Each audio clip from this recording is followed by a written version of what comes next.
रायगडावरती एक मंदिर आहे, जगाच्या ईश्वराचं मंदिर. काय नाव त्या मंदिराचं? जगदीश्वराचं मंदिर.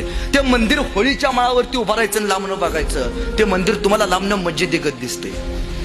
आज जे गुगलवरती सर्च करा जगदीश्वराचं मंदिर, का दिसतंय हो मस्जिदीगत? का बांधलं मस्जिदीगत महाराजांनी?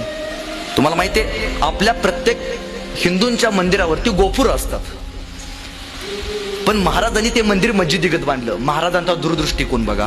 महाराजांना माहितीये यदा कदाचित मी उद्या असेल किंवा नसेल, पण जेव्हा जेव्हा होईल रायगडावरती आक्रमण होईल तेव्हा तेव्हा मी नसलो तरी रायगडाच्या जगदीश्वराच्या मंदिरातल्या पिंडीला हात लागता कामा नये. महाराजांच्या मृत्यूनंतर रायगड 3दा जाळला गेला.